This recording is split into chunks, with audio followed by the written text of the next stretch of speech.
Dalia.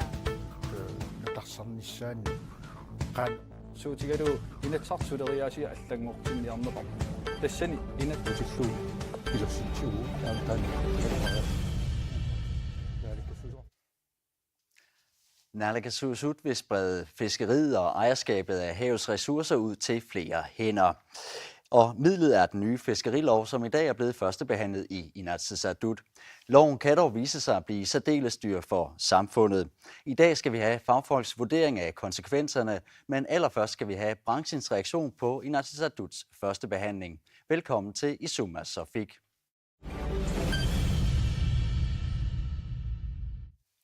Og så kan jeg byde velkommen til aftens første gæster. Ben Sørensen fra Grønlands Erhverv, Tønnes Bertelsen fra KNAPK, og så har vi John Jacobsen med fra Grønlandsbanken. Velkommen til jer. Lad mig starte hos dig, Ben Sørensen. Grønlands Erhverv har været nogle af de største modstandere af den her fiskerilov. I dag er den blevet førstebehandlet i Inatsisartut, og det man kan uddrage fra debatten dernede, det er, at der tegner sig en bred politisk enighed om, at der skal gøres et eller andet her, og der var opbakning til de centrale elementer i fiskeriloven. Hvad siger du til det? Altså det, jeg mærker i dag, det er, at meget af de kritikpunkter, som vi også har fremført, er blevet hørt af flere partier. Og det er glædeligt, at det er sket. Og den anden ting er jo, at langt om længe, vil jeg nok sige, så bliver også interessenterne og organisationer inviteret til at indgå i dialog med udvalget. Så på den måde også, vi kan være med til at præge arbejdet fra nu af. Tønnes Bertelsen, er det den samme opfattelse, du sidder tilbage med, efter du har set første behandling? Ja, stort set. Billedet har forandret sig siden rejseminaret tilbage i september måned, hvor stort set hele landstyret var med. Så knasterne er blevet fejet væk, og det ser bedre ud nu. Men Ben Sørensen, når man så ser på det her forløb, der har været op til, hvor der har været massiv kritik af forslaget, det er alligevel blevet fremlagt stort set uændret efter høringsfasen. Hvad er det så, der gør, at du føler, at politikerne måske alligevel lytter lidt nu? Altså det jeg kan høre, det er, at flere af de ting, som vi også har sagt tidligere, med hensyn til konsekvensen for landskassen, og de andre juridiske konsekvenser, det bliver hørt nu. Og det bliver jo godt debatteret i dag, og det viser, at det er villigt til at diskutere de problemstillinger, som vi har stillet. Okay. Og det siger vi som positivt tegn. Okay. John Jacobsen, du sidder jo i en virksomhed, som lever af at finansiere fiskeriet her i landet. Og I har jo også fulgt det her tæt og indgivet høringssvar i forbindelse med lovarbejdet. Nu ligger der så et lovforslag. Man kan se, at der er et flertal for ligesom at rykke ved de grundlæggende vilkår i fiskeriet. Har det konsekvenser for den måde, som I sidder og kigger på selskaberne på? Ja, det har det jo. Allerede i dag kan vi jo, i hvert fald med det forslag, der foreligger lige nu, så er vi jo nødt til at tage højde for den mulige vedtagelse, der kan komme her. Og det har selvfølgelig den indflydelse, at vi får det væsentligt større betænkelighed ved at finansiere fiskefartøjer med i hvert fald med længerevarende lån. Det er der ingen tvivl om. Og kan du prøve måske lige at beskrive det lidt nærmere, fordi det er jo kun det, der er mange politikere, der også siger i dag under første behandling, og Naalakkersuisut også selv, om vi kan nå at lave noget af det om endnu, men hvorfor har det alligevel konsekvenser? Jamen det har det, fordi vi har allerede en usikkerhed, og i enhver form for investering, der er usikkerhed gift, kan man sige. Så det vil sige allerede nu, hvor vi er i tvivl om, hvad det ender med, så er vi jo nødt til at tage højde for de ændringer, der nu måtte være, sådan som det foreligger lige nu. Og når det nu er en koalition, der står bag ved forslaget, så må vi jo forvente, at det bliver vedtaget sådan i et vist omfang. Og så det er vi nødt til at tage højde for allerede nu. Okay, det vil jeg lige tage over til dig, Bent. Vi hører Grønlandsbanken siger her, at det har allerede konsekvenser. Nu er det blevet første behandlet, og Inatsisartut går mere eller mindre på, vinterferie. Der går et stykke tid, før der sker noget igen. Men hvordan vil branchen være stillet her det næste stykke tid, efter din mening? Altså det er jo, jeg er meget enig med John med, at der skabes usikkerhed. Og det er også noget, som vi i branchen snakker om, at det der sker med den der lovforslag, der er fremkommet nu. Derfor er det meget vigtigt, at fremadrettet, at vi er med til at komme med nogle synspunkter og analyser for at påvise, at det ting, man gør, man vil ændre på, at det ikke bliver ændret med blind for øjnene fra Inatsisartut medlemmer. Okay. Stod jeg vold. Ja. Ja, men for virksomheden. Ja. Tønnes, er du enig i Bens vurdering, eller hvordan ser du vilkårene for fiskeriet fra nu af, og så den her, fordi der kommer jo til at gå en periode, indtil det endelige lovforslag vil blive vedtaget? Selvfølgelig er der lang tid til næste Inatsisartut-møde her til foråret, men vi kommer til at have travlt til den mellemliggende periode. Jeg synes, der var klare signaler fra salen af, at det er villigt til at indgå i dialog med erhvervet, så det tager vi i hvert fald med kysshånd. Og hvad er det så, I vil prøve at påvirke det med fra nu af? Hvad er det, der skal laves om efter din mening? Selvfølgelig vil det være vigtigt, at vi ser det fra vores medlemmers side, og det er, at vi har en rejeindustri, som ligger i Nordatlanten og er i hvert fald en af verdens bedste, og det skal vi i hvert fald fastholde. Og for store ændringer på det vil øge usikkerheden, og så det er klart, at vi i den nærmeste tid vil arbejde for, at fiskernes interesse bliver tilgodeset. Er det nogle af de samme ting, du gerne ser, at politikerne skal arbejde for her, med, når lovforslaget er ligesom i den videre proces, John? Jamen, altså, der er ingen tvivl om, at vi vil jo gerne se, at parterne til enighed når man nok næppe, men i hvert fald, at man når et fornuftigt leje i lovforslaget, som alle kan være tilfredse med. Og det, der er meget vigtigt, det er, at vi sådan relativt hurtigt får bragt sikkerhed i vilkårene for det fremtidige fiskeri, sådan så vi har noget at agere efter, så vi ikke skal leve alt for lang tid i en usikkerhed. Okay, godt. Et af de gennemgående temaer ved politikernes behandling af forslaget i dag, det var netop usikkerheden om, hvad loven vil komme til at betyde for samfundsøkonomien. Noget af det, som kan blive rigtig dyrt for landskassen, det er, hvis de selskaber, som mister værdier i forbindelse med indførelsen af loven, vil søge erstatning og vinder en eventuel erstatningssag. Og ifølge Copenhagen Economics, de har vurderet sagen for naalakkersuisut, og de anslår, at Royal Greenland vil miste værdier for mellem 330 millioner kroner og 1,6 milliarder, og det andet store selskab, Polar Seafood, vil miste værdier for mellem 500 millioner og knap 2 milliarder kroner.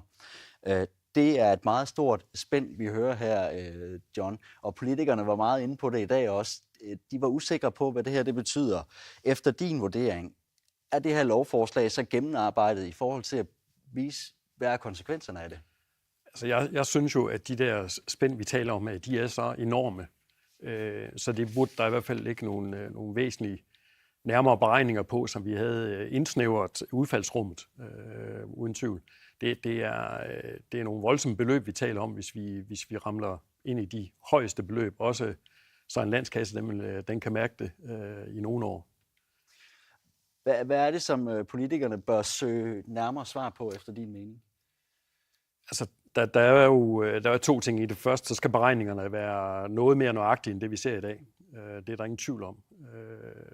Det er alt for stort et udfaldsrum, vi har her. Og punkt 2, så vil jeg jo nok også synes, at der burde ligge en væsentlig mere uddybet juridisk vurdering af, hvad mulighederne er for eventuelle ekspropriationssager eller erstatningssager. Okay, godt. Lad os lige tage den over til dig, Bent, fordi det er jo et voldsomt beløb, som er tale om, og som Copenhagen Economics selv taler om i deres rapport. Og her er der jo tale om en konsulentvirksomhed, som er bestilt af selvstyret.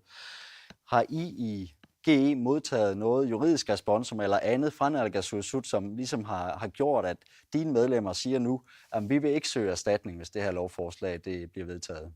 Altså jeg vil sige at vi har selv foretaget en juridisk responsum ud fra vores situation. Og så har vi også selvfølgelig også bedt om en juridisk responsum, som de har fået foretaget. Vi mener selv, at vi har spillet med åbne kort med hensyn til den del af sagen. Og det har vi også forventet, at naalakkersuisut skal gøre i den her sag også. Fordi det er netop det ting, som Inatsisartut burde vide, før de træffer en beslutning. Så med hensyn til det arbejde, som de jo er i gang med, som er jo vanskeligt i forhold til, hvis man skal omfordele de her værdier. Er det overhovedet muligt for naalakkersuisut at lave om i det her system, uden at komme ind i den her direkte konfrontation med dine medlemmer? Ja, det mener vi. Det er også derfor, vi gerne vil indgå dialog med første omgang var det med naalakkersuisut. Det kunne vi så ikke rigtig gøre. Men nu er det så lagt i udvalgsbehandling. Det er derfor, vi også håber på, at vi også kan komme til ord der og kunne snakke med dem, således at der kan findes nogle løsninger. Tønnes Bertelsen, naalakkersuisoq Carl Christian Kruse, han har sagt, at han ikke vil lade sig styre af trusler i den her sag. Er det ikke fair nok, når de sidder og finder ud af, hvad det er politisk, man gerne vil opnå med fiskeriet? I dag i Inatsisartut-sagen, jeg synes, det var ejendommeligt, at der var det der udmeldinger om, at der er trusler hængende i luften. Det er trods alt dem selv, der har bestilt undersøgelsen, og som Copenhagen Economics har lavet. Så det synes jeg var lidt ejendommeligt. Men det kan jeg måske også lige. Ja. Altså, det er jo, vi har også set det tidligere i forbindelse med behandlinger af lignende sager, hvor Fiskeriudvalget også har bestilt overfor naalakkersuisut, at de foretager en juridisk vurdering. Men den har vi jo ikke set i 2 omgange. Så det er en af de ting, som I gerne vil have mere klarhed over, og som måske også vil være et godt råd til politikerne at få klarhed over, inden man går videre. Okay, godt.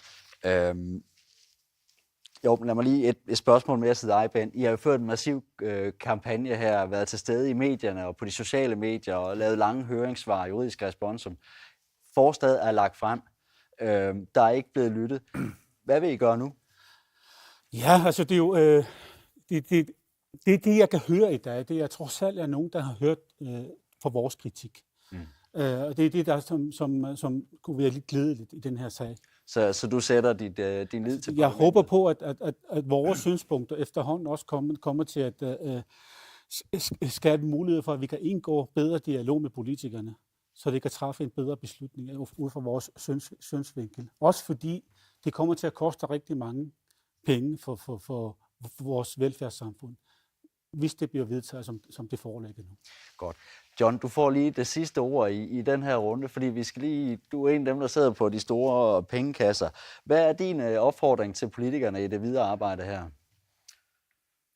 For det første, så synes jeg, at man skal sørge for at beregne de der konsekvenser væsentligt mere igennem, end man har i dag. Det er nogle voldsomme udfaldsrum, ikke bare ekspropriationsmæssigt, men også hvad det betyder rent samfundsøkonomisk, synes jeg, det er nogle meget store udsving, vi taler om.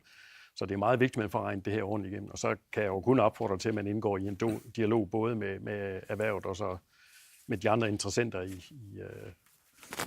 i hele det her spil. Okay, godt. Tak skal du have. Og så skal vi høre bag 2 uvildige fagfolk, hvordan de vurderer situationen.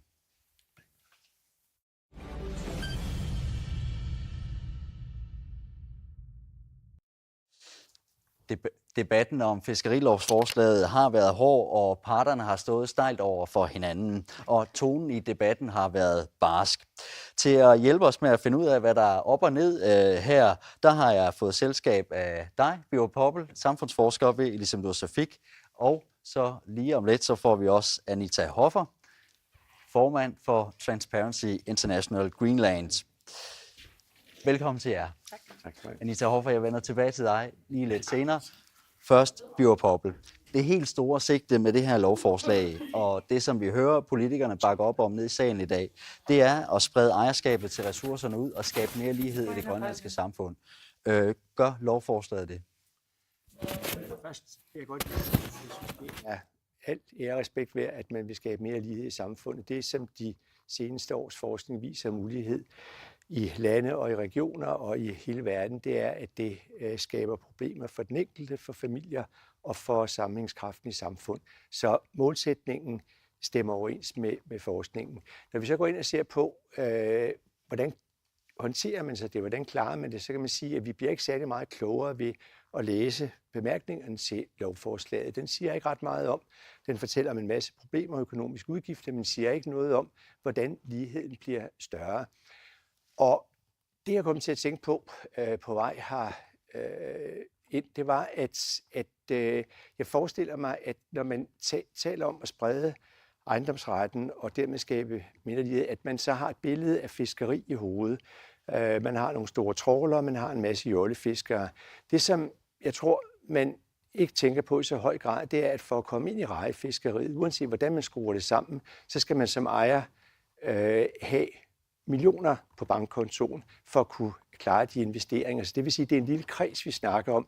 Og det, jeg frygter lidt, det er, at man vil give noget fra blandt andet det store samfundsejede selskab Royal Greenland, som jo vi alle sammen er ejere af, i en eller anden forstand, give det over til nogle private, ikke særlig mange, måske endda nogle af dem, som allerede engang har solgt deres kvoter, og så kan få en ekstra belønning for det. Og så kan man sige, at jeg har svært ved at se, hvordan man vil skabe det, samtidig med at den samlede kage jo efter de beregninger, der ligger, ser ud til at blive lidt mindre.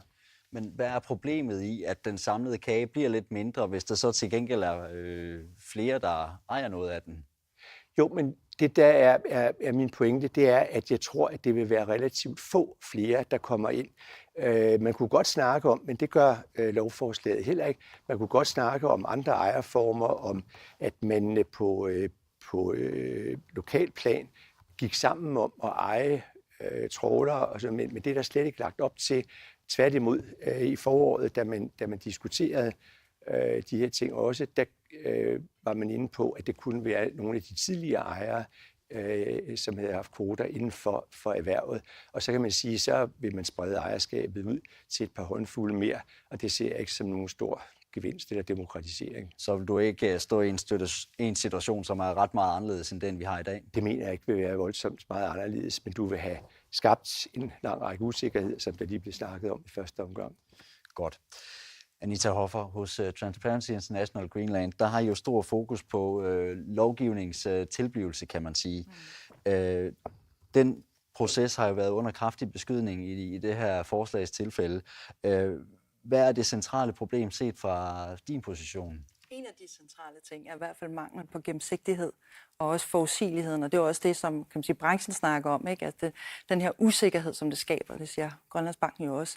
Men mangel på gennemsigtighed, og grund til, at vi jo altid snakker om gennemsigtighed, det er jo fordi, det er det bedste middel mod kammerateri og nepotisme og værste konsekvens korruption.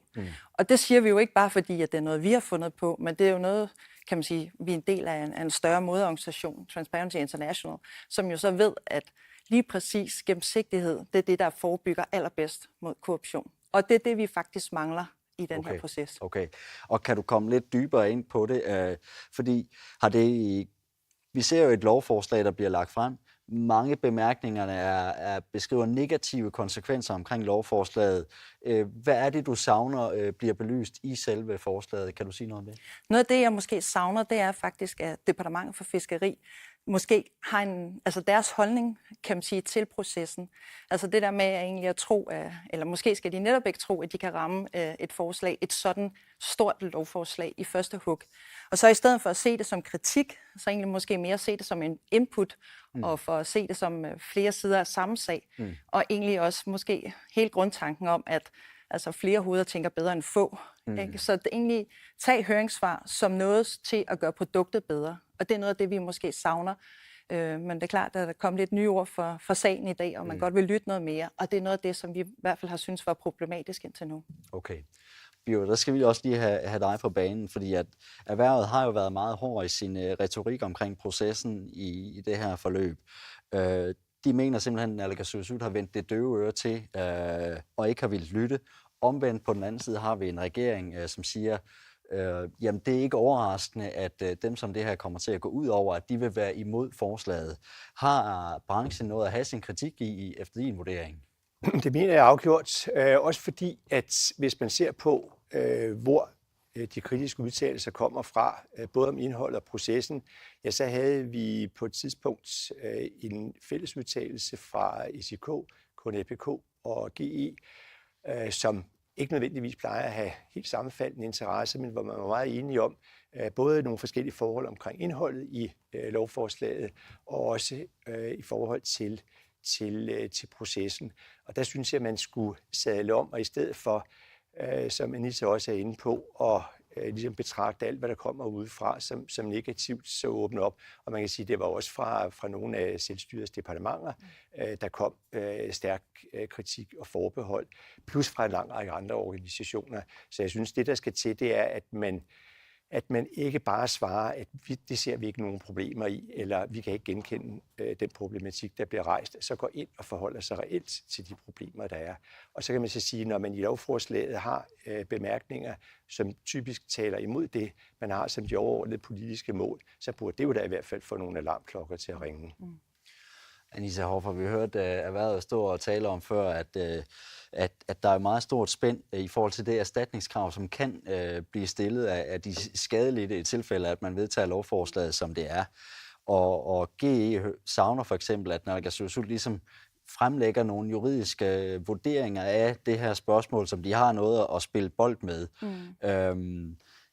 Har GE en pointe her i, at vi har brug for at vide lidt mere, ud over at man ikke vil lade sig styre af trusler, og at man har foretaget en vurdering, og den viser noget andet. Altså, har vi brug for lidt mere fra naalakkersuisut? Har de en pointe her? Jamen, jeg synes, så meget, der overhovedet kan blive lagt frem, desto bedre. Og kan man sige, at hvis de har fået foretaget en analyse, jamen, så læg den frem, fordi det er jo netop også det, der kan undgå de her rygter og mytedannelser. Og det her, vi taler om en fælles samfundsressource, så al gennemsigtighed er, kan man sige, er nøgleordet, at det er nødvendigt i sådan en sag. Så hvis der er lavet en analyse, så endelig læg den frem. Hvis der ikke er lavet en analyse, så kan jeg da kun opfordre til, at det bliver gjort. Og kan man sige, det ligger jo også i kernen i lovforslag, at man skal komme frem med de økonomiske konsekvenser for samfundet. Så kan man sige, det kan næsten undre, at det ikke er mere tydeligt. Kan man sige, hvad vil de økonomiske konsekvenser være for samfundet? Okay.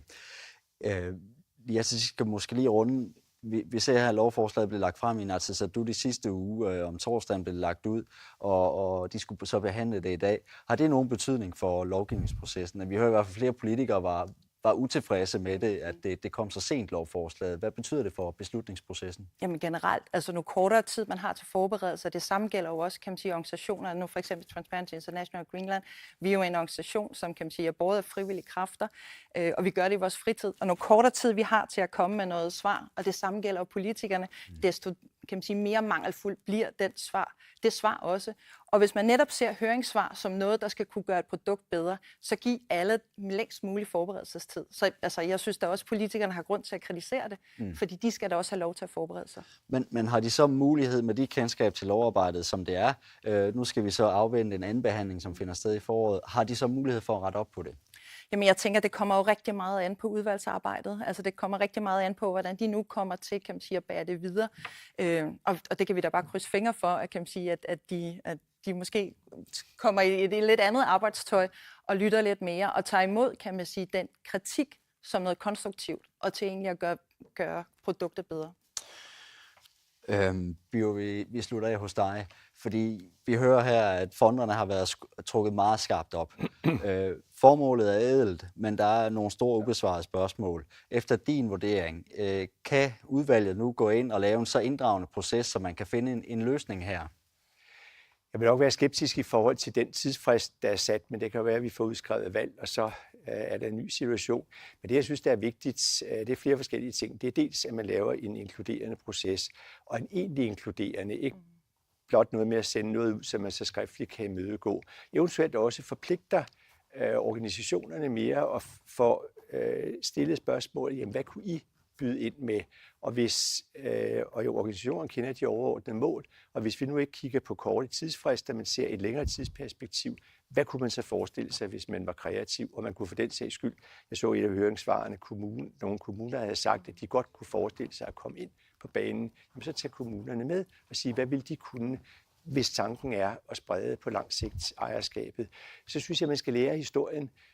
Den fiskerilov, vi har nu, og det regime, vi lever under, er noget, som er blevet etableret for 25 år siden.